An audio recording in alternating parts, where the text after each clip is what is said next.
and welcome back to another podcast episode of American Pylon. I'm James Thomas Fanning IV, standing in as host this week, I guess, for Will Mehall, who's out of town. With me is Tyler Combs, as always, and then we got producer Dave on camera this week. We got a lot to talk about. We're going to go over the two disasters of playoff games that we saw last night. Look at them one at a time. Going to pretty much destroy Notre Dame and then give Will a chance to defend them next week, but I don't really know. Good luck. I don't know what he can bring to the table at this point. Good luck with that. And then we'll, talk about the broader landscape of college football, what can be done to fix the playoff, because while I do believe the committee managed to get the two best teams in, they definitely did not get the best four teams in. Right. I think is the general consensus. So let's get right after it. All right. Starting with the Cotton Bowl. Final score, Notre Dame 3, Clemson 30, and it wasn't that close. Nope.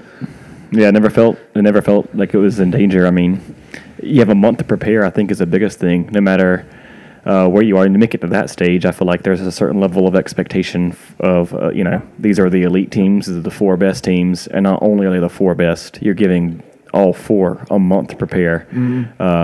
So you expect, even if you maybe don't match up talent-wise on the field, you have something to surprise somebody with, something to counteract, to overcome any kind of deficiencies you may have. And Notre Dame, yet again, on the big stage, since I think we were looking at since 2006 or whatever, 2003, I think, in every, what you would consider a New Year's Six game or BCS bowl game or national championship, Notre Dame has lost by an average margin of defeat of 21 points, I think, or over 3 touchdowns. Yeah. Okay. I believe that. I mean, looking back to 2012 and then this one is the two biggest ones. Then I think they lost to Clemson in the Orange Bowl a few years ago too. Pretty embarrassing fashion. I can't remember exactly all the games, but it referenced the Notre Dame Alabama National Championship, obviously this game, I can't remember all of them, but I mean, obviously, in short, I think that is Notre Dame's aggravation. Now, none of those teams are the same. Those are all over a span of different coaches also, not just Brian Kelly. But I think people are kind of fed up with we went undefeated. We are the money pick. We have a huge following, and I get it. It drives revenue, it drives eyes. Having Notre Dame on television is something people like to see. I'd like to see them lose, and people like to see them win. So I get the political side of it. I think people are now really getting aggravated though, because it's just the same thing over and over it's over frustrating. again. And I mean, we can kind of talk about this a little bit later on, but it's frustrating as essentially not a Notre Dame or Alabama fan to see the committee come last year and put Alabama in when they didn't even win the West and say, oh well, it's not. We're trying to put the four best teams in, and we think that Alabama is one of the four best teams.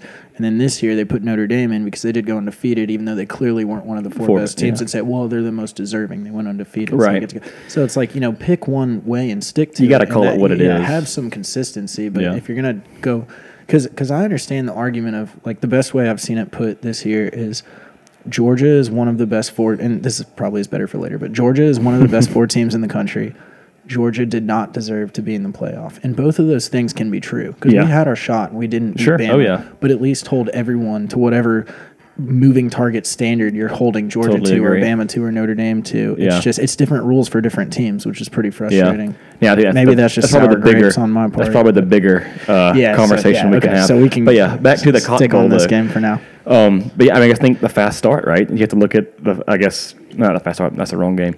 I was thinking of Alabama's fast start, but and Clemson's defense to me was a story of this great, game. I mean, we know they have one of the best, if not the best, defensive lines in the country, but I honestly don't know a ton about their linebackers or their secondary. But when you go down Notre Dame's offensive stat line, I mean, their quarterback was 50% for 160 yards and 1 interception, and their leading rusher had 54 yards. For Notre Dame? Yeah, for Notre Dame. Yeah, that's shutting it down. That's Clemson's defense flat out shut them down. I mean, Trevor Lawrence, he's the real deal. I mean, he's good. It's flipping to the other side of the ball, another team, but Trevor Lawrence, quarterback for Clemson, I mean, that kid, true freshman, 18, I assume. Sunshine? From Georgia. Sunshine, he said he hates being called Sunshine. He should cut his hair down. Yeah, probably. Sounds like a you problem, Trevor. But, the kid, the moment wasn't too big for him. I mean, the kid looked good. He was throwing balls. I mean, then you saw the miraculous touchdown catch that kind of blew it open. He's going to be good. He might collect himself a Heisman and be 3 and out. I mean, Clemson. We can say we wish that kind of would have happened with Justin Fields. Maybe you don't, maybe you do, depending on the camp you were in for Georgia's quarterback competition. Well, I think it'll be. I'm excited to watch Clemson, Alabama, because I think there's a narrative amongst part of the Georgia fan base, whether it's just a real vocal minority or whether a lot of people feel this way, that Fromm will never get it done against Bama because you can't beat Bama with a pocket passer. Sure. You need a mobile quarterback because that's traditionally where Saban has struggled. So Lawrence is a true freshman, so it's tough to say. But if he goes in there and beats Bama, I think that could kind of usher in a new era of thinking about how he's mobile. Though I'll give him some credit. They did run him a few. It was like a naked boot. He took it off himself. Yeah, which is like something we haven't adapted to very well. When people just allowed Fromm to have the absolute backside to run, the door wide open, and we haven't been that creative.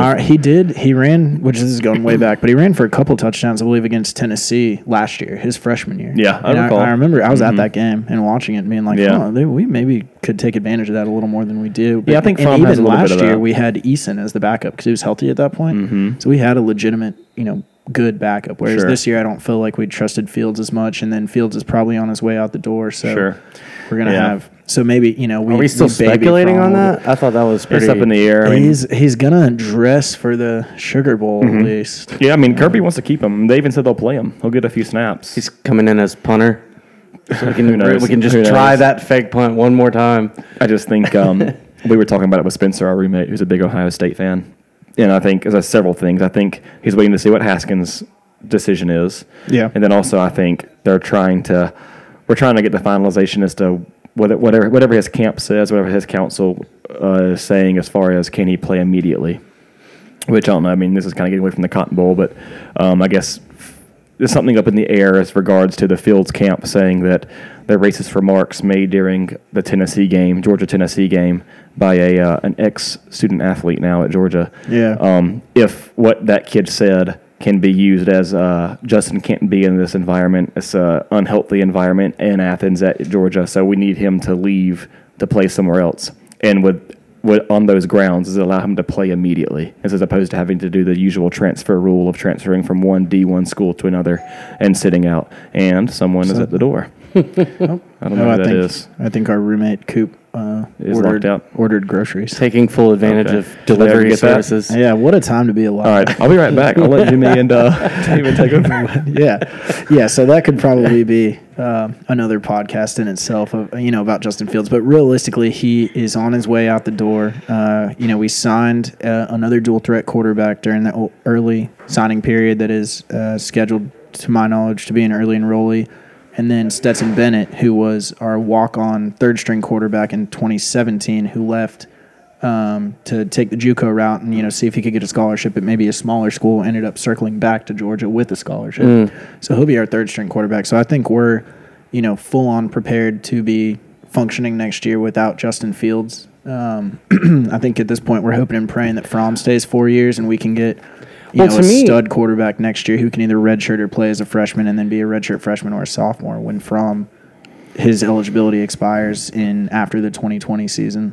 But if Fromm elects to go pro next year, we could be in kind of a tough spot quarterback-wise in 2020. Oh, yeah, no doubt. Well, to me, it seems like it would really just revolve around Fromm, right?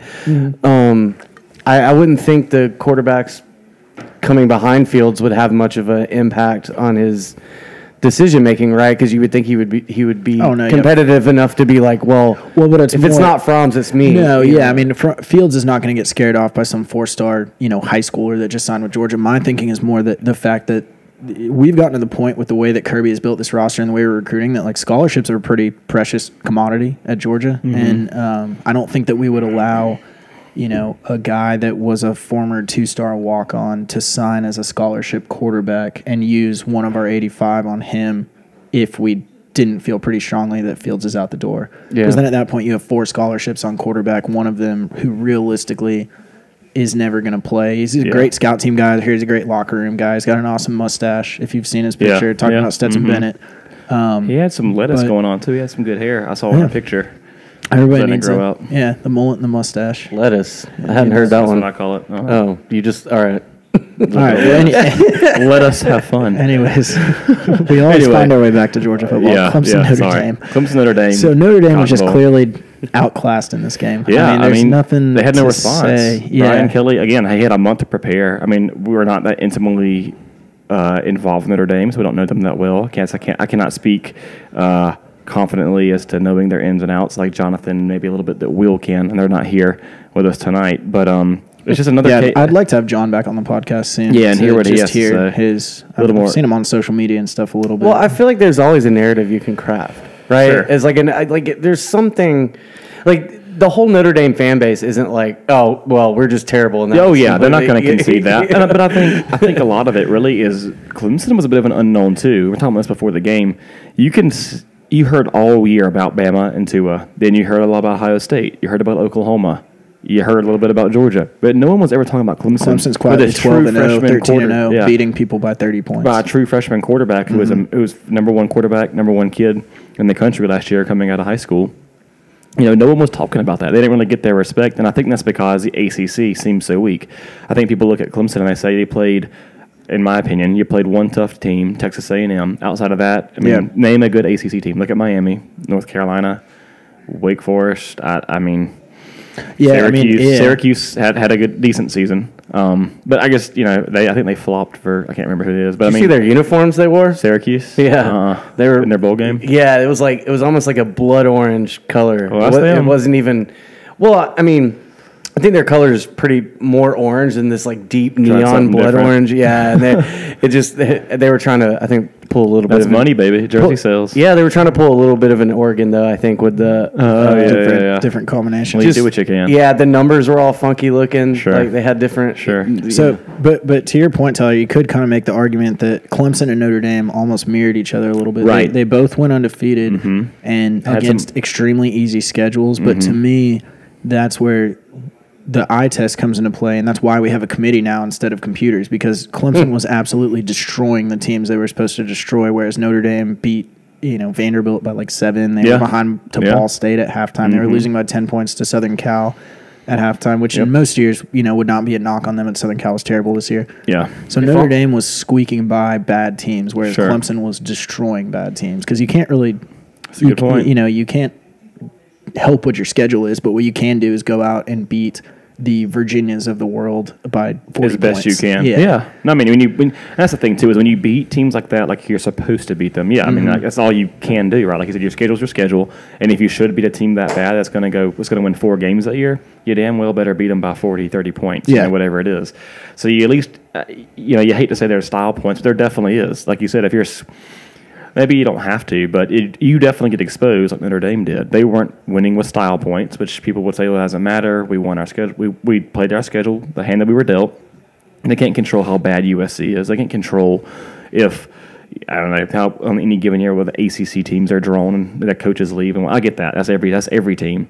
But again, I think it's just another example where Notre Dame's stats and Notre Dame's schedule and the number of wins in that column just is hollow. You do all this build up, and then you go out on the biggest stage and you just flop. You're not even competitive. So that to me, it's almost like the Mark Richt years. Like, yes, this looks good. 10 wins. That's exactly what I was going to say. And then you look at the actual losses and look at the wins. Pretty hollow. Look at the losses. All the quality teams. So it's like you can pump your chest about that and say, look at the money we bring. Look at the eyes we bring. Look at our record. Look at the W's. Look at we did what we could do. But it's all for naught. It's almost like it's like UCF in a way. Granted, I think they're better than UCF. We don't know. This is all hypothetical. I don't know now. It's all hypotheticals. I know we'll never get to prove that. I'm sure I'll get flack from people. I think LSU is going to destroy UCF. I think they will too. But it's just again, it's another example of almost like Rick. It's like yeah. You can say all these numbers and they look nice and it sounds nice and you recruit well. But then when it comes down to it, you don't show but if you only look at winning percentage, he's winning most of the games that they're supposed to win, but occasionally losing a random game and then losing almost every game they're supposed to lose. And getting blown out. Yeah. Well, I didn't feel like there was a bunch of grumblings before this game played out, right? There's always the chance that Notre Dame, this was a close game, but when the top 4 came out, we gave Notre Dame a little bit of a heck because they didn't have a conference championship to deal with. But that was really the only thing anybody was saying. No one was really coming out. People were making comments. I felt like I was pretty... I understood why they were in, because they went undefeated, and it is what it is. They're undefeated. Notre Dame's gonna always make it. But after this, coupled with 2012, which I know is a totally different roster, that was 6 years ago, but it is getting a little frustrating to the point where it's like, all right, at what point are we giving Notre Dame credit for the fact that they won 5 championships in the 50s or whatever. Well, is it the conference championship though? Is that the key that's missing that would have? I think if they joined the ACC and had played Clemson in the conference championship, they would have lost 30-3. Yeah. So then you're not there, and then maybe we get the benefit of the doubt. Yeah, I mean, we didn't. I mean, we laid an egg. I mean, it's not a conference championship in itself like that alone. It's just some arbitrary thing that matters, but it's the fact that they don't play a 13th team against a team who is objectively better than the rest of the field because they earned their right to be in that game in the first place. Yeah. To me. Yeah, no, I think. We could have played. And again, like I said, the eye test, it was just clear to most people that were paying attention to college football over the course of the year that Notre Dame was kind of held together by, I don't know, duct tape. What I hate is they fell apart when they played a real team. What was the Michigan game, I think, wasn't it? That Michigan, Florida.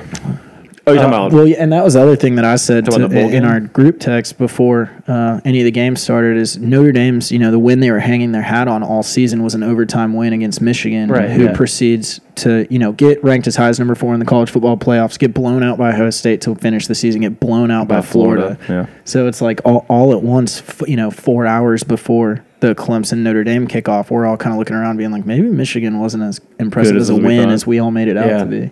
Yeah, because that was the game they were kind of. Oh yeah. It was Labor Day weekend. Yeah. It was a good game. It was week 1. Yeah. Before we really knew. I mean, you're right. Week 1 games are fun because nobody knows who's good or who's bad. And bowl games are tough too because I mean, I don't want to be guilty of it, but I know I will be. Like if Georgia loses to Texas, depending on how it happens, if it's your own, how about it? Not even that game. If your team loses a bowl game. Depending on how you lose, like if you get blown out, you can easily be like, we just didn't care. You can excuse it away. And I think there is some truth to that in a way. But I think there is, but to me, seeing all the... Well, that's what you said about Auburn UCF. Yeah, I mean, I think Auburn destroyed Purdue, though. They did. That was crazy. I guess, and maybe Purdue didn't care. But seeing all the Georgia players yesterday tweet at the college football committee and stuff. It was fun to see, but to me, I thinking about it, I cringe a little, thinking like maybe it's best to tweet that stuff after we've beaten Texas because that's a bad look if we come out and lose to Texas. I think we're locked in. I think so too. I think we're going to destroy Texas. Yeah, I think that's even. I think honestly, knowing how these games just unfolded before we get to play, and it's a consolation. That is a straight moral victory, which I hate, but. That to me even makes us even more angry and more fired up and more of a chip on your shoulder of like now that those teams have been exposed, you just picked us over. Yeah. Now let us go show you who you should have put. Yeah. As opposed to like, I mean, I agree. I think if we go out there and take care of business against Texas, we're pretty much guaranteed a number 3 final ranking in the AP and maybe a number 2 if Bama goes out there and blows out Clemson. Yeah. I think that if Clemson beats Bama. They'll obviously Clemson be number 1. I think they'd keep Bama at 2 and put Georgia behind Bama because Bama beat us head-to-head, which I get. Yeah. So the only path to number 2 is Clemson losing by multiple scores, which I don't see happening just because those Bama-Clemson games tend to be pretty good. Sure. Well, let's just say this. I mean... Except for last year's. All of us, I'm pretty sure, I mean, minus Georgia when we got in the mix there, the SEC championship, I think we were all... predicting that it was going to be Alabama-Clemson. That was the smart money. I say that in air quotes, just in terms of what the odds were in Vegas. If you're going to go bet for the best odds every year and think that Vegas knows what they're doing, that would have been. I guess I'm glad at least the final feels right. Yeah. and we'll talk about it after we talk about the Orange Bowl. That I think that the committee consistently the national championships are good because they do a good job of getting the 2 best teams. Well, minus Notre Dame, Alabama, 20? But that was BCS. That was BCS. That was before. Well, and again, that comes back to undefeated Notre Dame gets this magic clout where the whole world is looking at it being like they're not as good as their record, but they're 12-0. So since the playoffs have been implemented, I feel like every national championship has been competitive. Yeah, no, here's the stat. So the only non-competitive national championship was when Ohio State blew out Oregon. But other than that, all of them have been decided by less than a score. Okay. Yeah. But of the 10 playoff games that we've now had, 5 years of 2 playoff games each, 2 of them have been decided by 1 score. One was ours versus Oklahoma. And then I forget the other one, but there was one that was a 7-point game. That wasn't a semifinal game. Oh, you're saying semifinals? Yeah. So us versus Bama would fall into the competitive national championships. Okay. But the playoffs, 2 of them have been decided by 1 score. The other 8 have been decided by an average of like 22.5 points. So 80% of the playoff games so far have been absolute blowouts, 3-score blowouts. Man, which is another point. Which is so maybe another discussion we'll get into. I find that'll feed into expansion discussion. Yeah, exactly. So maybe you could even argue it would never happen just because of the money that's being made on the playoffs. But you could almost argue to moving backwards to saying, in a given year, there's only 2 teams that really deserve to be there, and there's a huge drop from 2 to 3. Yeah. I don't necessarily agree with that. I just think that the playoff committee did a bad job picking 3 and 4 this year. But yeah, anyway, so we can wrap up Notre Dame, Clemson, and move on to Oklahoma. Okay. Alabama. Did you guys have any final closing thoughts on? No, Notre Dame went about us exactly how we expected it to. I think what David said almost. There were still some unknowns with those two. Again, we had some weaker schedules. We didn't really know. No one was really upset that those were the final 4. Yeah. I think we were like, everyone kind of had this. There were no grumblings, but it was like, I don't think these are the best 4, but we'll see. Because again, back to Georgia. Close to us, and then we had a chance. We did it to ourselves. We can't complain. We didn't take care of business in Baton Rouge. Yeah. I hate it. We can't just keep losing and expect that. So, I'm not going to cry about it. That was us. That was. I already cried a lot. I'm done. I might still cry about it. But we did I'm not it going to cry ourselves. on camera. We can't blame the committee. Georgia fans cannot be mad at the committee. I mean, granted, it's aggravating. I think they can be aggravated in calling. Just say what it is. It's the 4 most deserving. It's not the 4 best. That's what it is. At least this year. That's what it was this year. But last year, Bama got in by virtue of being clearly one of the best teams, which I think that they were. They obviously were the best team because they won the whole thing. But the logic is not consistent year to year. Yeah, they're not consistent. That's the thing that's frustrating. And that we can be frustrated at. But Georgia still, we go out there and lay an egg and get embarrassed in Baton Rouge. That's on us. We are not in the discussion because of what we did. So get mad at the committee all you want. I think that's not fair. That's not fair criticism, and I think anger there is misplaced because, again, it's like anything else. We are in control of our own destiny.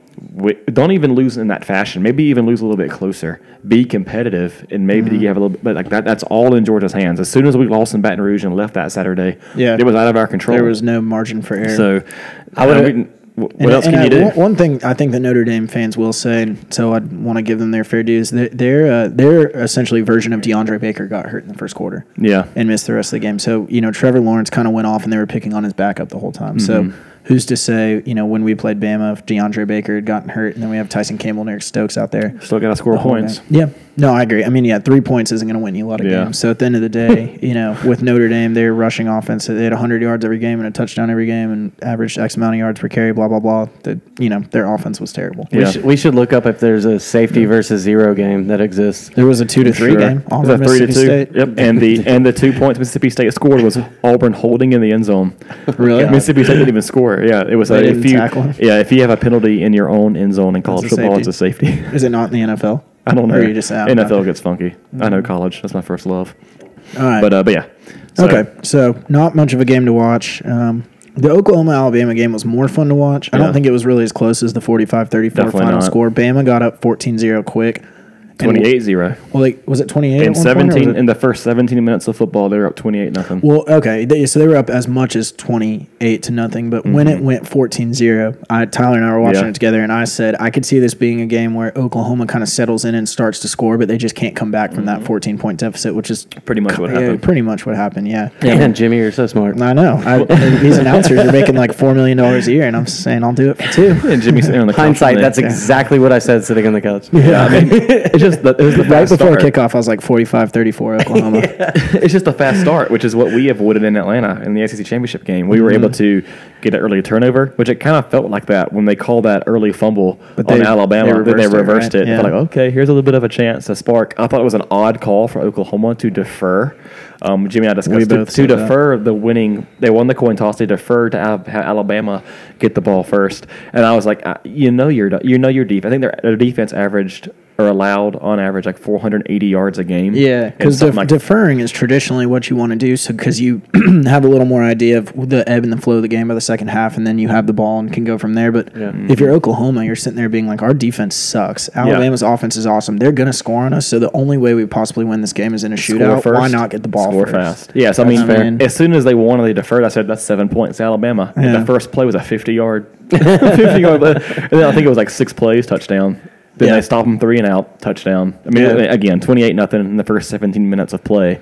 It just, when you do that versus Alabama, I don't care how electric your offense is. And Oklahoma is an electric offense. I mean, Kyler Murray, Heisman Trophy winner, very fun to watch, very sneaky quarterback, typically the kind of quarterback that gives Bama problems.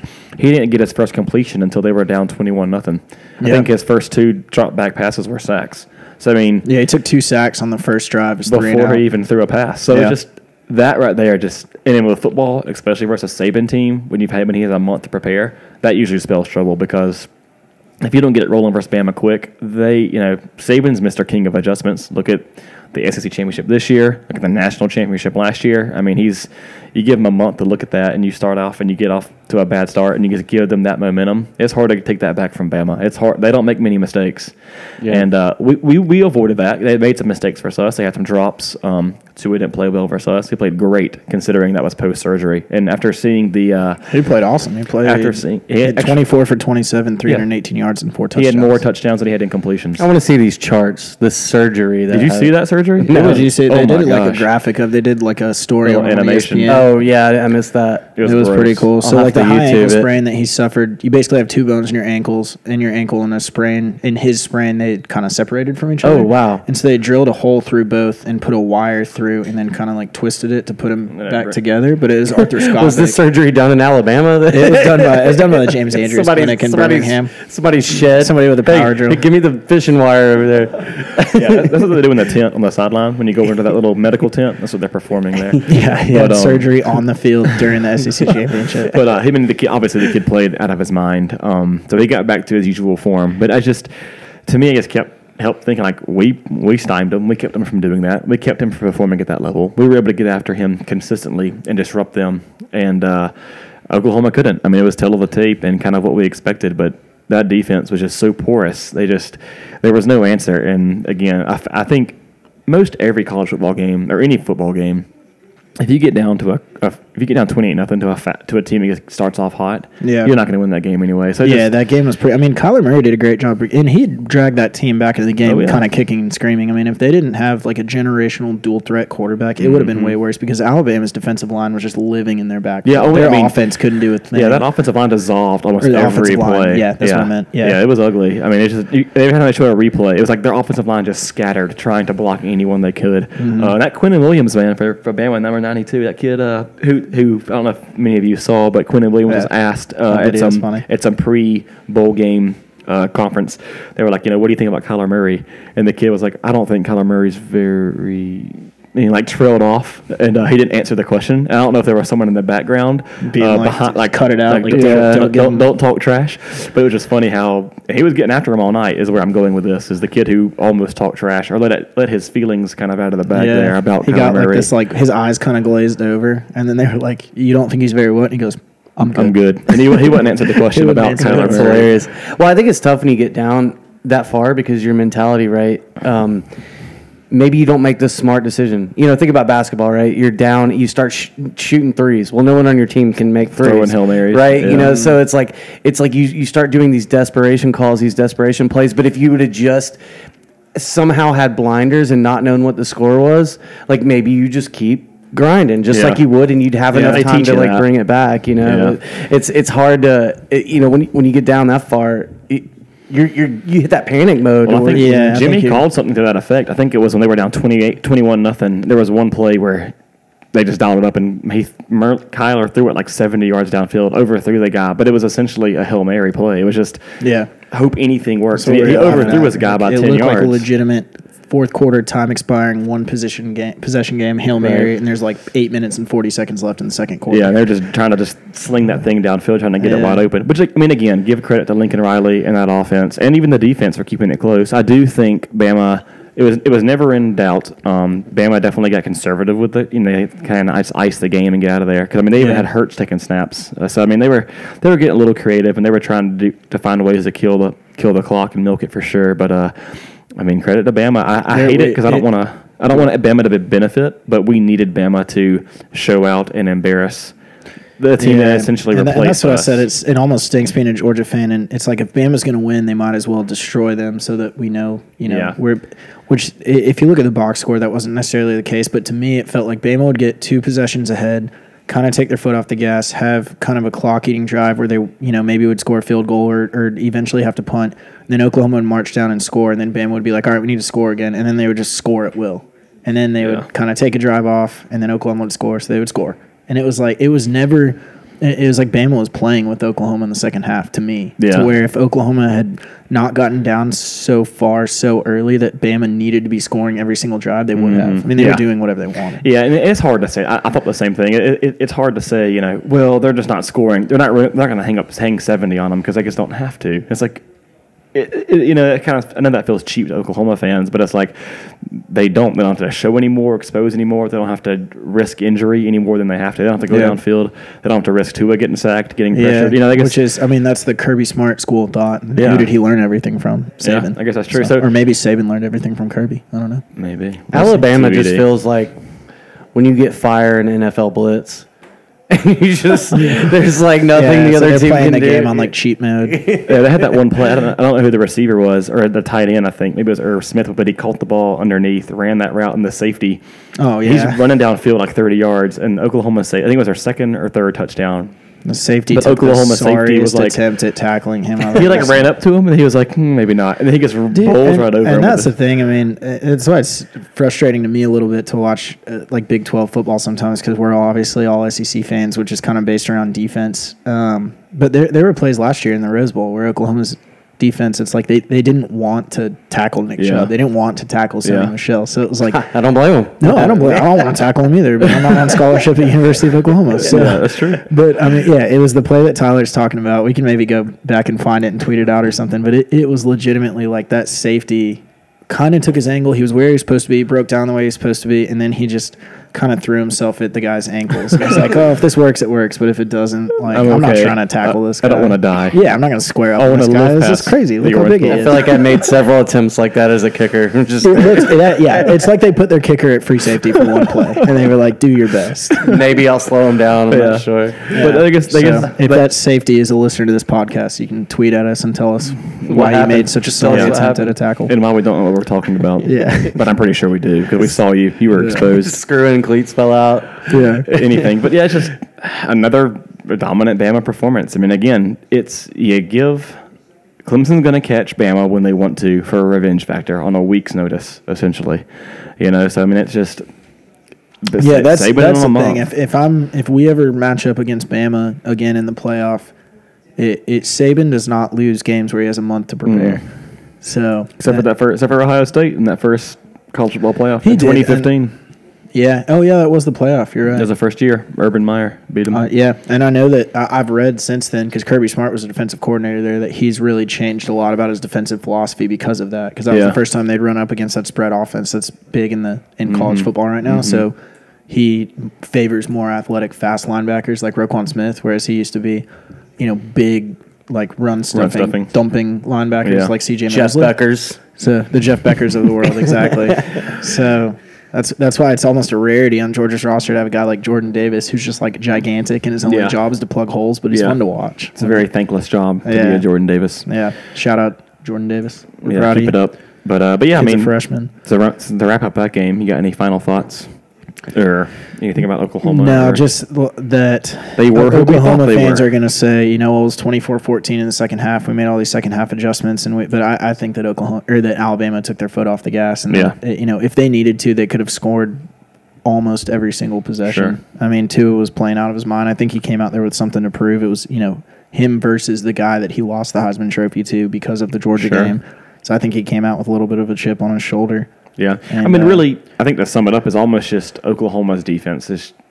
Oklahoma's defense is so Kyler Murray's awesome. I mean, he was dragging. I would be curious in some parallel universe to see that game replayed with Tua playing for Oklahoma and Kyler Murray playing for Alabama, and see how much is the quarterback versus how much is the talent around them. I think they're probably the two best quarterbacks in the country. Sure. So I don't think the score would be terribly different because I don't think one is that much better than the other. But I think it'd be a fun thing to see. To that point, I do feel like NCAA football video game makers make that happen. I do feel like Kyler Murray, and I said this, and maybe I sounded ignorant, but I remember last night saying I don't think Kyler Murray is that good of a quarterback, only because when you would watch him, a lot of his deep throws, he would grab it and almost just, it was a one-read fade route, which I understand. You just lob it up, let him go get it. But he would always just snap, turn, and almost like jump in the air. There was There was no great footwork or turn of the hips. It was almost like he would just hop it because he's a baseball. Maybe he's just a straight athlete. Though. He is. Well, he's a baseball player, yeah. so I think he does have kind of that like shortstop Double kind of short play. hop. And It looked like he's turning a double play on some. I take nothing from him. I just don't think he's that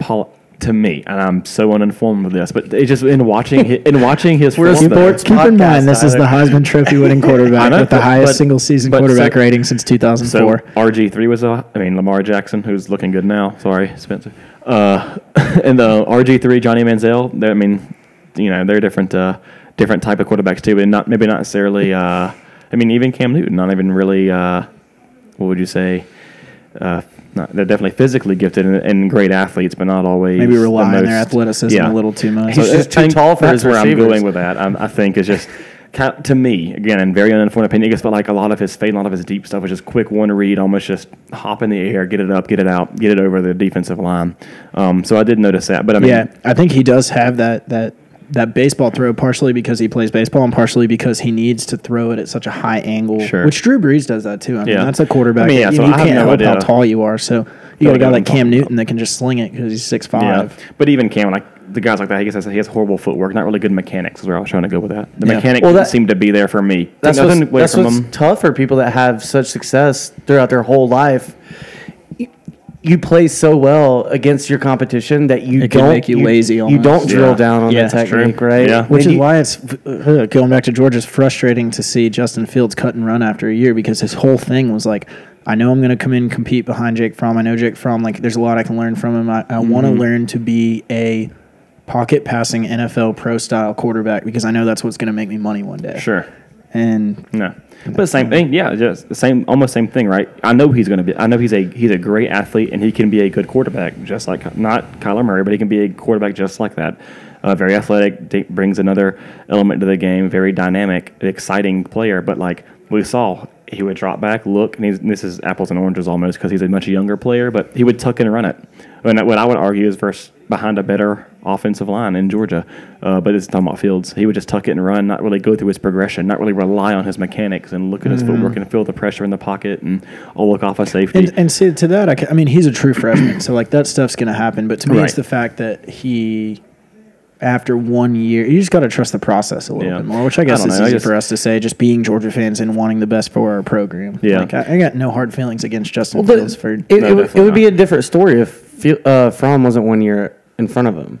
Right? If he had... But he's not going to sign. He's not going to pull a DJ... Well, I think he thought he might be able to, pull a Tua and win the position. I want that. I want people to come in and I like that mentality. To me, it feels like... Because at the end of the day, Fromm is... he finished the season after LSU amazing. And nobody was going to beat him out, and I don't think anybody's going to beat him out, this offseason or whatever. But it's... If he's playing at a level that he holds off Fields for another year, to me, he would probably go pro early. Yeah. And then at that point, Fields... now, if he gets immediate eligibility, then I guess I understand it a little bit more. I don't agree with the angle that they're taking. That's a long shot, I think. That's a whole nother... Yeah, there's different opinions about that. I agree. Yeah. I think it becomes political, or not political, it becomes personal for Fromm then, just because if he does play that well and kind of continues next year, which we all hope, but then selfishly hope he returns for his senior year, I think that it becomes... What does a quarterback class look like? Is Tua coming out? Is he coming out next year? Is he coming that's the thing that can help us with Fromm is that Oregon's quarterback elected to come back for his senior year, so he was kind of consensus number one quarterback for this year, so he's coming back next year, and then you got to imagine Tua's going to go pro, so even though, Fromm is a great... If he has another good season, he could get a high NFL grade, but that's a pretty strong quarterback class to be coming out behind, so maybe that pushes him back a year. Saying, I can be the number one quarterback in 2021. Right.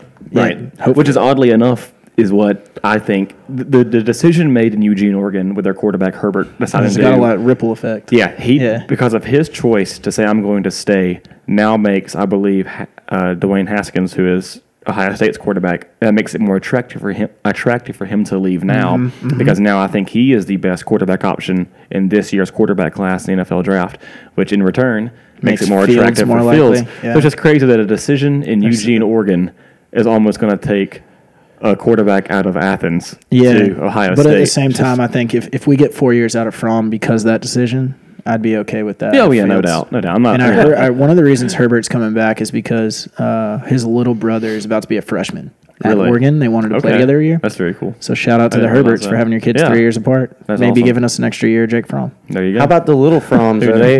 Who's going to Auburn? One of them is. The other one, I don't know. I think it's Dylan and Tyler Fromm. Dylan, whichever one is going to play. He's a 4-star tight end. I think Tyler's going to Auburn, and Dylan is like a sophomore or junior. Why couldn't we just keep the pipeline going? I don't understand. He was a 3-star. We didn't offer him. He's not a quarterback. I thought they were He's twins. playing tight end. They're twins. Are they twins? Mm-hmm. Oh, they're one's a quarterback. fraternal. And one's a receiver. Yeah, because we saw them attempt to pass from one to the other at the state championship. It's kind of cool. Which would have been awesome. Nice, but gosh, we've been on a tangent there about quarterbacks and such.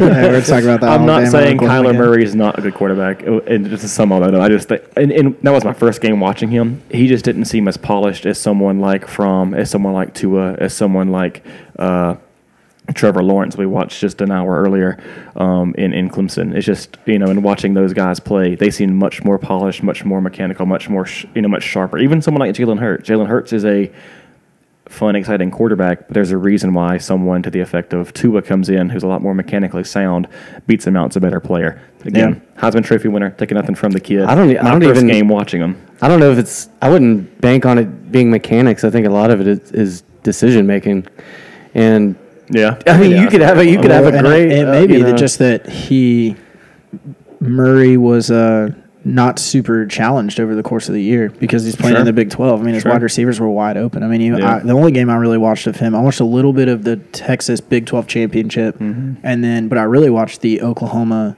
West Virginia game that was like 70-63 or something. Yeah, I mean, both of those teams were just absolutely scoring at will, and Kyler Murray was just doing whatever he wanted. So he's probably not faced a defense that's covering his receivers as aggressively.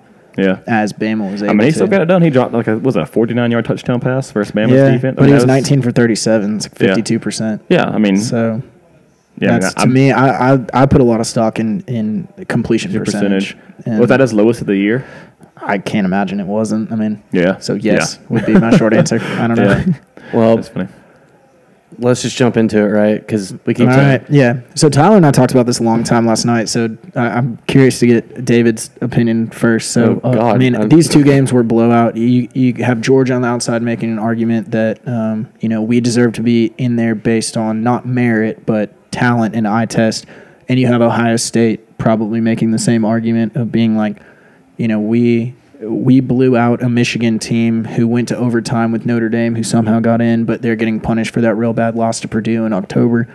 So, and then you got UCF saying we're undefeated 2 years in a row, so we deserve a chance. So, like, what would be your knee-jerk reaction to how do we fix this? Do we go to a different way of selecting teams? Do we expand the playoff? Do we put more stock in conference championships? Do we... What you got? Yeah, my first inclination is wanting to expand, but I realize the issues with that, right? An 18 playoff is a lot of football games. Yeah. And then so you've got your next best choice, right, is like, 6 with a couple bye weeks, and I don't know how you decide. Which would be one half of an NFL bracket, essentially. Right. 1 and 2 have byes, and then you have playing games. So I would really like to explore like the 6-team option and just see what that looks like, right? How much football is it adding? Are we watching the championship in late February? What does that cause? Because I think the big problem with the 4 is trying to figure out that whole the 5 and 6 team and all that. Based on that, I don't know. I guess for my job and all the just analytics that I have to do all the time, it's really interesting to me that we just completely decided that the computer systems were not cutting it. All the algorithms. Yeah, it is kind of odd that we couldn't have kept the BCS and just as an element expand or as the whole thing and just expanded it to 4 teams. Because I was saying I really wonder how it would come out if the committee, and this is no use any country, but what I was saying was, like, I wonder if you took a bunch of guys from India that have no idea about American football, and you make them the committee, and they have to completely objectively, with no history or anything, come up with what they think it should be, and even just as a test, right? Just see what their list, what their list would come out as. You took.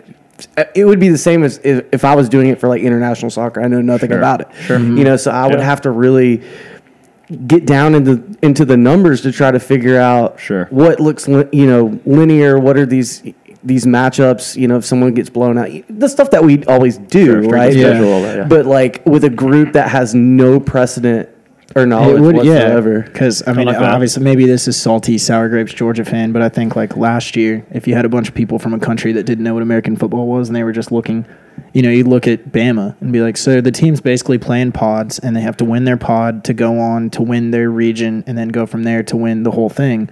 And this team didn't even win their pod, so why would we have them leapfrog the region into the whole thing? Yeah. And then this year with Notre Dame, you'd say, oh, well, this team, they won all their games, but they were barely winning against teams that lost lots of games. So maybe they're not as good as just their record. When I started thinking about it, though, I go, okay, let's take an objective group of guys that are looking at it from all these data points. I go, that's a freaking algorithm. That was the computer. That's what the BCS was. I guess you added the eye test because you have humans that are like watching it. But the computer could factor in. That's just margin of victory as a right? Wouldn't that be the computer version of the eye test?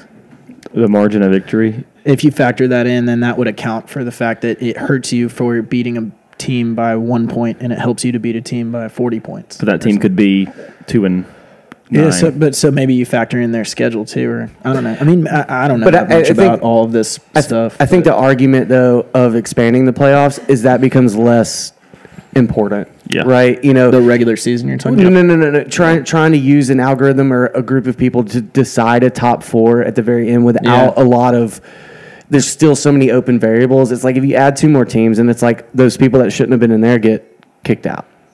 But I'm sorry, not kicked out, but you lose. They lose. They don't make it to the final, right? But you at least gave the Georgia and you gave the Ohio State the opportunity to keep playing.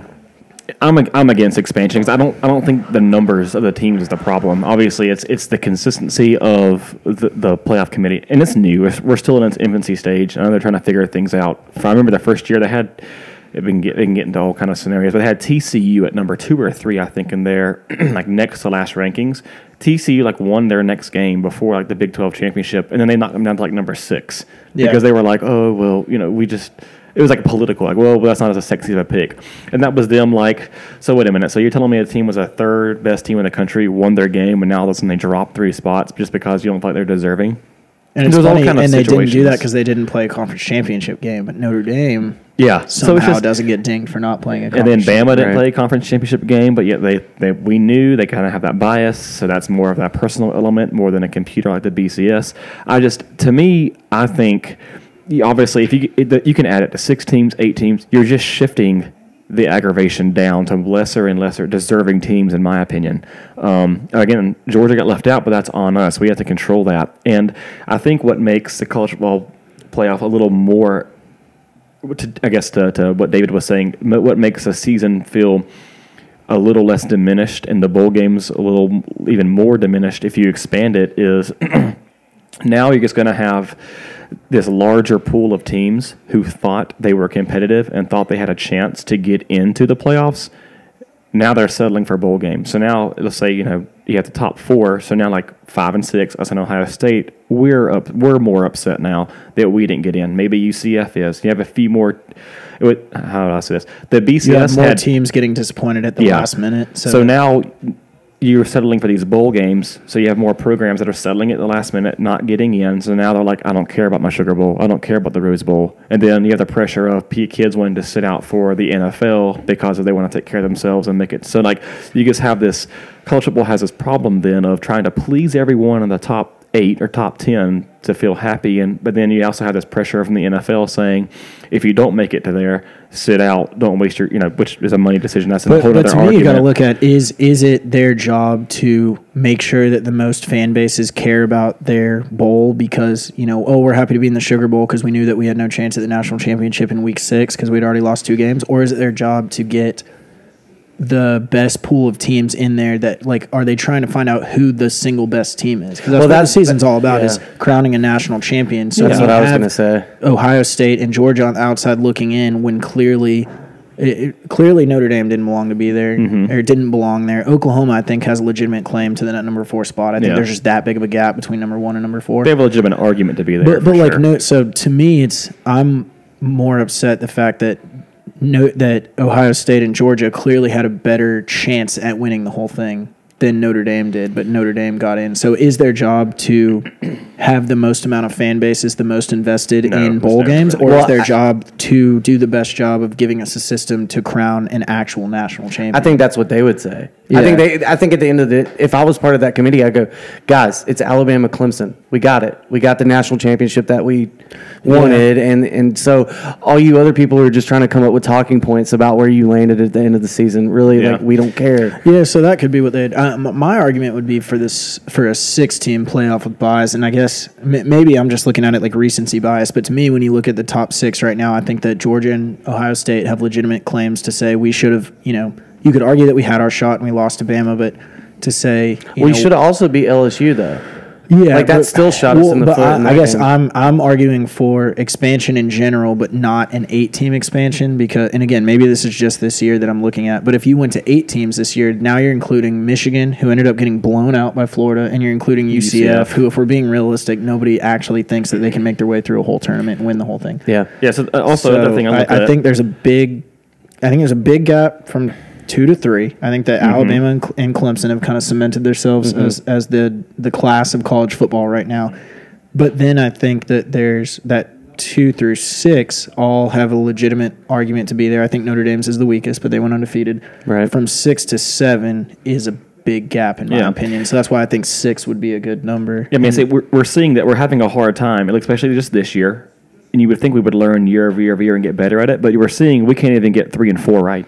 Or at least 4 right? We can't, But the thing is I think they could if they had a bigger window because I don't think that they put Georgia as the number 5 team because they thought we were the 5th best team. I think they put us as the number 5 team because they wanted to rank us the highest they could without letting us into the playoff. Sure. Because they looked at how the regular season ended and they said, well, we can't let Georgia in there, 2-loss non-conference champ. It is what it is. But we're going to give them kind of this backhanded compliment of being like, well, you're the number 1 team that's not in. So I would argue that if we had 6 teams this year, we would have been seeded number 3 or number 4 because they're like, well, now we can let them in and we can be a little more honest about what we think the actual rankings are. So I disagree with that. There's no way they could have moved us up with a loss. Even if it had an expanded team, we would have gotten in, but they couldn't have moved us. If we lose by 1 possession to I agree, the greatest team of all time, we could have held on to our spot. Well, we could have moved to 4. We could have stayed at 4, yes. Yeah. But we could have done that this year, in my opinion. So I just don't. But we couldn't do it this year because leaving us at 4 means we get in the playoff. That's what I'm saying. The 5 was not about us being the 5th best team. The 5 was about keeping us out of the playoff. But see, that's why I think college football is so fun. It's aggravating, but that's what makes college football so great. Is it matters when you lose, and that was to our detriment this year. That is not to our benefit because we lost late to the best team, and we'll find out. But presumably the best team in the country. Yeah. I don't want to cheapen the regular season. That's what made LSU such a big game. I don't want to have to. I mean, yes, it's nice to have a little bit more margin of error. We all enjoy that in our own personal lives at work and stuff. You're not doing it perfect every single day. But at the same time, that's what makes these games so fun. The NFL, you can drop 6 games and still get the Super Bowl. I understand now things have to happen and work out to your favor, but the margin of error is a little greater. So, and I agree with that, and that's why I would argue against like an 8-team playoff. I would definitely argue against automatic bids, which we can touch on that. I don't think winning your conference championship should guarantee you a spot in the playoff. Well, that's what I was going to say. You can't use conference championships as almost like the semifinals. Well, because if we went to 8 teams, it would 100% be 5 Power 5 automatic bids with 3 at large, and probably some things sprinkled in where a Boise State or a UCF gets their shot. But to me, it's if you're going to be Washington and complain, everybody forgets about us on the West Coast and we won our conference, and why don't we get into the playoff? It's like, well, don't lose to Cal 10-12. If you want to be considered for a national championship. Well, I'd even take football out of it, or not really out of it, but what do you want as a fan in sports? Do you watch all of college basketball? Most people don't. What is it? March Madness. The NBA? No. But the playoffs, they watch. MLB? No one watches all those games. But like the play-in games, that's fun. It's exciting. Same with any other sport. When it matters, that's when you get the most eyes. That's what college football, week in and week out, is almost the only, at least maybe in my uninformed opinion, but it's almost the only sports league that attracts that kind of eyes, that kind of TV deal and attention week in and week out. It's just having those few good games that absolutely matter that you cannot lose. And I totally agree with that. I guess my hang up is we have these games where you absolutely can't lose, and it matters so much because there's only 4 teams, and I love that about it. But then we're also over here being politically correct, putting a Notre Dame team that clearly doesn't belong there in just because they're Notre Dame or whatever. So if we could have some sort of blind selection process, or if the committee could have truly objective, is it most deserving, is it best team, lay it out before the season starts and go from there, I'd be more okay to stay with 4. My thing that was just frustrating this year is I think you have 2 teams on the outside looking in who objectively had a better shot at winning the whole thing than Notre Dame, but Notre Dame got in because Notre Dame. Well, I think Georgia fans don't realize the spot we're in to even have this conversation, because we are in the conference that Alabama is in, and therefore had to play Alabama and show what we could do against Alabama. If we were in a completely different conference, and okay, let's just say Alabama's not in a conference and we played, whoever from the West. Mississippi State. Yeah, Mississippi State, and then we beat them or lost, whatever. It doesn't matter. The only reason we can even have this conversation is because we did get the opportunity to play them, because if no one would have ever seen that Georgia-Alabama game. If I'd called an opportunity to have to play Bama. Well, it's not. Well, I'm just saying, that's how the stars align, because we're in the conference. But I'm just going off to what you're saying about Washington, saying, all this stuff. It's they didn't get to play Alabama and almost beat them, to say we just So I'm just saying that's the only reason we're even able to have this conversation, is because we had to get through that game just to be but look, right, even after a loss, but look how close we were. Please allow us, and that's a good point. I guess I didn't think about that. Is we're really having this argument because we play in the same conference as Bama. Well, we just looked so close. Yeah. We looked so good in our loss, Right. We did. I mean, and we did. That's what I keep saying over and over. But even Kirk Herbstreit, who's kind of one of the more well-respected guys in college football, was up there basically campaigning for Georgia in the closing minutes of them announcing the team. And he was like, I know they're not going to get in.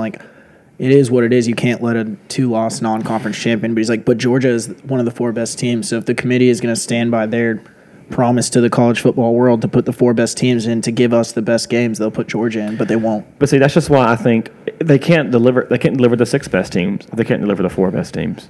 Because you're just shifting the argument down. You're just shifting it from 4, 5, and 6 to now 6, 7, and 8. Right? If you have expansion, it's just you have to hold someone's feet to the fight. You have to look at Notre Dame and say, we're leaving you out. We don't. I mean, you're not. I know. And if they had done that, then I wouldn't be arguing for an expanded. That's my thing. The playoff needs to be expanded because the committee won't sack up and tell Bama, no, you didn't win the West, so you can't get in, or say to Notre Dame, no, you almost lost to Vanderbilt, so you can't get in. So I'm not saying it needs to be expanded because they're not getting the best teams in because they don't know what they're doing. I'm saying it needs to be expanded because they won't put the best teams in because they're more worried about ratings and money than they are about giving us the best matchups on the field.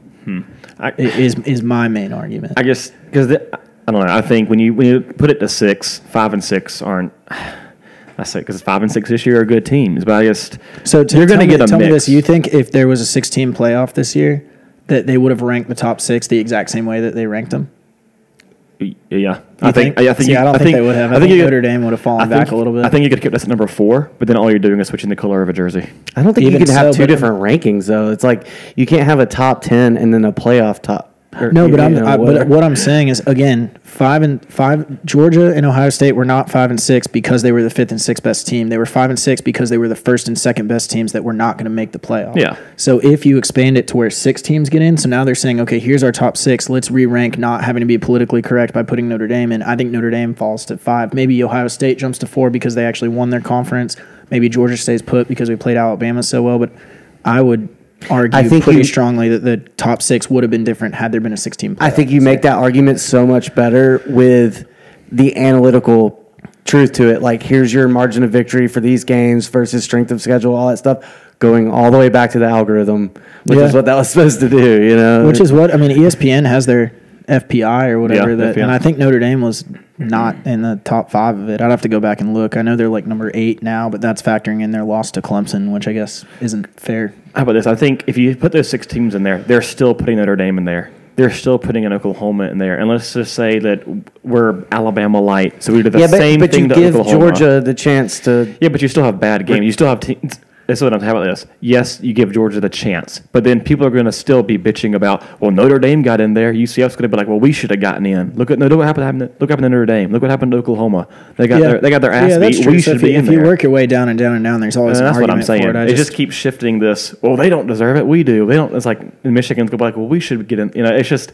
you just keep moving the argument down. I agree. I mean, to me, my whole argument this year is based around the fact that Notre Dame should not have gotten in. I mean, I'd have even been okay if Ohio State got in over us. It's like, look, we both had bad losses on the road to a conference team. Then they won their conference and we didn't. It sucks that we matched up against Alabama while they matched up against Northwestern. Sure. Like, that's apples and oranges, but it is what it is. But at least, you can. It's just annoying when Notre Dame got in. It just frustrates me so much because objectively, I understand why you could make all those arguments, but we all, just using the eye test, we all knew that they were not in the same class as the other teams that made the playoff. Well, it goes back to what you said. They would have had to beat Clemson to get through in a theoretical ACC championship. Yeah, with them in it. Pseudo. I guess.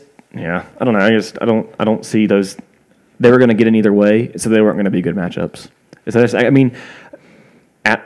I don't think it's as complicated as everyone's making it. I think we can. I mean, granted, maybe we're biased, so we're so blinded, but you can look at it most years and say Alabama. Even last year, I didn't want them to get in just because of my hatred towards them, but I knew they were one of the 4 best teams, whether I wanted them to or not, just because of selfishness. And then that's what I'm saying. Why doesn't that logic apply to Georgia? Because you can look and say Georgia was one of the 4 best teams. We had that bad loss early in October to LSU, but we played out of our minds after that. And Fromm after that. I mean, if he had put together the season that he put together after LSU the entire season, he'd have been in New York for the Heisman ceremony. No doubt. I guess. And so that's why I think they're making this some pseudo algorithm, behind the curtain, brainiac hard decision. And I think most of the country can come together and say, here are just based on the body of work, here are the 4 best teams. Yeah, I think if they would do a better job with that, then I wouldn't argue for an expansion as much. But they won't, and I don't trust them to do that. So that's where my argument for the expansion comes. And I'm not saying expand it just to expand it, but there's certain teams that get the benefit of the doubt that others don't. And Notre Dame, Alabama, and Texas when they're good. I mean, Texas was ranked in the top 5 after they started the season losing to Maryland. Yeah. Well, I just think that's why Notre Dame's haven't even had this. They have to defend themselves every single season. And then look what they're doing. Exactly. So it's almost like if everyone else can figure this out, it's not that complicated. I think the most people that are just even casual fans can look and observe and say, these isn't one of the, exciting or not, what kind of offense you run or not. They're not one of the 4 best teams. Yeah. I don't really care about Notre Dame. To me, sorry to cut you off, but their mentality of it's us against the world. Nobody wants us to be in the playoff. It's it's you against the world because you make it that way. Join a conference. Yeah. Any conference in America would love to have you. And they're going to say money, money, money. That's fine. Have your NBC, everything. Have your discussion. Okay, then we're going to be the ACC on NBC every time an ACC team plays Notre Dame, and they get some great money split. Give them 10% of the NBC stuff. Whatever. I don't figure that out. Have that conversation. And you're right. None of this is going to change unless the committee and someone says, "Nah, tough. We're leaving you out." Yeah. Well, I think there's 2 ways to look at it. A lot of people are looking at matchups, right? The Notre Dame game was a blowout. It was a crappy game to watch, right?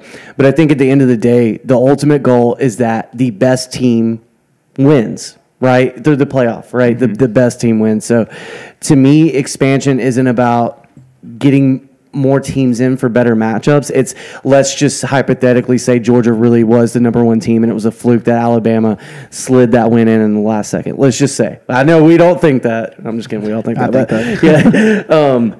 Say that's the case, well, then the expansion gives Georgia, who theoretically could have been the best team, the opportunity to be in. Yeah. I agree, but then you're still not getting the 6 best teams. And I guess right, but you're giving what you're assuming is the best team is at least in that range. I think in a given year, if you take the top 16, I think there's between 3 and 6 teams every year, depending on the ebb and flow of a given year, that have a legitimate claim at being the number 1 team. Mm-hmm. I don't think there's a year, but once every 10 years or whatever, where the number 8 team has a legitimate chance to say, "Oh yeah, if we put us in with the 8-team playoff, we would burn it down." We got it. But I also don't think it's always 1 through 4.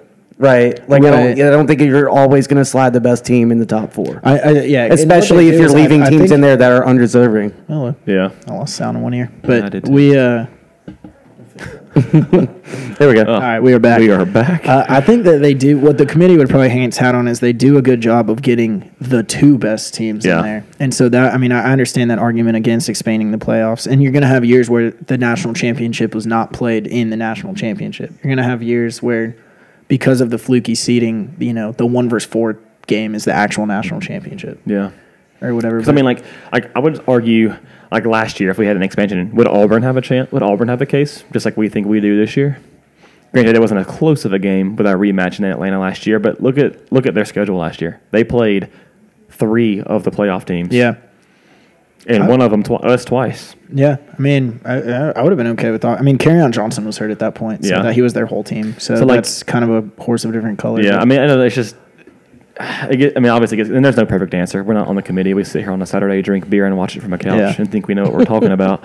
But I don't know. I guess expanding it just shifts it to another aggravating. I agree. Plan A would be the committee leaving out Notre Dame and saying, you know what, join a conference or schedule harder teams, but going 12-0 just because you're Notre Dame is not going to cut it anymore. Yeah. I would totally back off the argument of expanding the playoffs, but I don't think that's going to happen. So I'm moving on to option 1B. Which to me is 6 teams. Yeah, I mean, I can see years down the road where it'll be Tyler 2-1. No, it'll be 8. It'll be 8 eventually. I'm sure. I think so too. I bet it leapfrogs 6 realistically and goes straight to 8. I mean, because then a few more bowl locations matter. Do you mean I'm talking about? Like, what would the rotation of 6 about that or 8 bowl games different be? Podcast. So that's more. That's more cities getting involved and selling out tickets and making their Birmingham Bowl or the whatever. But Music City Bowl now means a heck of a lot more. The Outback Bowl is now like we're a quarterfinal. Like come check it out in Tampa. Like, and that's exciting. That is.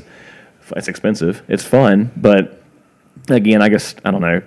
I think realistically, I think eventually we'll go straight to 8, and then the way we have the New Year's 6 right now, and then it rotates every 3 years between the 6. I think we'll have a whatever the quarterfinal 6 or whatever. We'll take 6 lower tier bowls, and then they'll rotate. So that's a fun conversation in itself for what those 6 bowls can be. We can touch on that in the off season a little bit. Well, Jimmy, do you want to do us the honors and close us out since we're going over the 1 hour mark here? All right. Well, thank you guys for joining us. It was fun to talk about. We didn't really figure anything out, but we didn't talk about Georgia, Texas at all. Either. Yeah, we have. Or our recruiting. If we have any listeners with strong opinions either way, we'd love to hear from you guys. So and we'll get Will's opinion. Yeah, we're gonna get Will's opinion next week. I'd like to have Will's brother back on and see if he's changed his tune at all about Notre Dame or what he would say. But from all of us here at American Pylon, thanks for joining us, and go Dogs. Go Dogs.